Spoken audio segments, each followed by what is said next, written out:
Hello viewers, OFS Japan Bangla পক্ষ থেকে আপনাকে জানাই আন্তরিক শুভেচ্ছা ও অভিনন্দন। আজকের পার্টে আমরা জাপানিজ N5 লেভেলের ভোকাবুলারি অর্থাৎ মিন্না নো নিহঙ্গো বইয়ের প্রথম চ্যাপ্টার ভোকাবুলারি কন্টিনিউ করব। আচ্ছা, আমাদের প্রথমে যে শব্দটি আছে তা হলো ওতাশি। ওতাশি অর্থাৎ আই বা আমি, যেমন ওতাশি ওয়া ওমর ফারুক দেশ, আমি ওমর ফারুক। তারপরে 2 নম্বরে যে শব্দটি আছে তা হলো ওতাশি তাচি অর্থাৎ উই বা আমরা। ওতাশি তাচি ওয়া গাকসেই দেশ, আমরা স্টুডেন্ট বা ছাত্র, অর্থাৎ ওতাশি তাচি মানে আমরা। তারপরে যে শব্দটি আছে আনাতা। আনাতা অর্থাৎ ইউ বা তুমি বা আপনি, এরকম তুই, এরকম সব কিছুই। তার মানে এই না যে সেন্সেই মানে শিক্ষকের সাথে বা বস লেভেলের কারোর সাথে তুই করে হয়।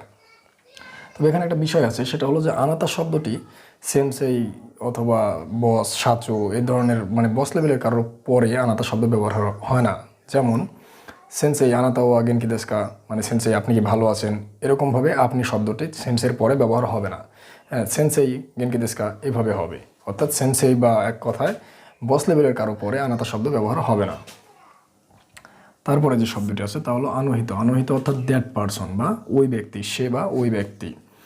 আনোকাতা। আনোকাতা মানেও একই, দ্যাট পারসন অর্থাৎ ওই ব্যক্তি। এখন কথা হচ্ছে আনোহিত হলো নৈমিত্তিক শব্দ আর আনোকাতা হলো মার্জিত শব্দ অর্থাৎ পোলাইট ফর্ম।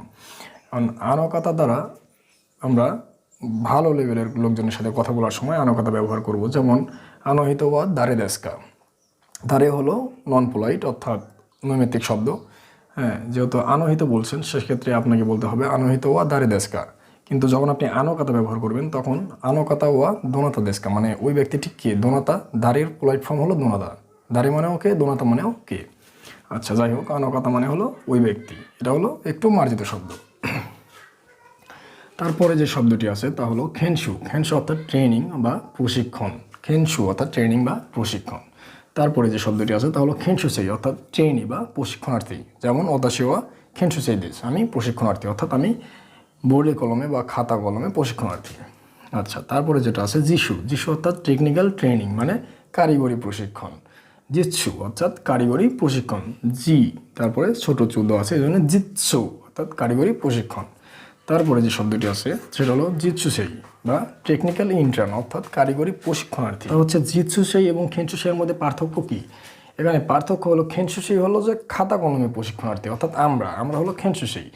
জিৎসুসেই হলো কারিগরি প্রশিক্ষণার্থী অর্থাৎ যারা হাতে কলমে কাজ করে, এটাই হলো জিৎসুসেই। তারপরে আমাদের যে শব্দটি আছে তা হলো সেন্সেই। সেন্সেই অর্থাৎ টিচার বা শিক্ষক। সেন্সেই অর্থাৎ টিচার বা শিক্ষক। তারপরে আছে গাকুসেই। গাকুসেই অর্থাৎ স্টুডেন্ট, ছাত্র অথবা ছাত্রী। যেমন আমরা ওতাশি ওয়া গাকুসেই দেশ, ওতাশি তাচি ওয়া গাকুসেই দেশ, আমরা স্টুডেন্ট বা ছাত্র। তারপরে যে শব্দটি আছে তা হলো সান। সান। সান নাউনের পরে ব্যবহৃত হয়।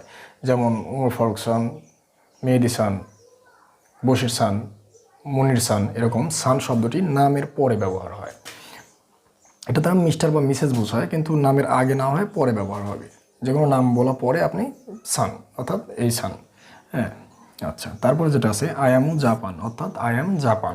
আমরা যে আই অ্যাম জাপানের আন্ডারে যে মানে খেনশুসেই বা প্রশিক্ষণার্থী, এটাই হলো আই অ্যাম জাপান। ওকে, তারপরে দেনকি। দেনকি অর্থাৎ ইলেকট্রিক বা বৈদ্যুতিক। ইলেকট্রিক বাল্ব, দেনকি। হ্যাঁ, দেনকি জানাই মানে এখন কারেন্ট নাই, বিদ্যুৎ নাই, এরকম আর কি। আচ্ছা, তারপরে যেটা আছে সেটা হলো কিকাই। কিকাই অর্থাৎ মেশিন বা যন্ত্র বিশেষ। কিকাই অর্থাৎ মেশিন।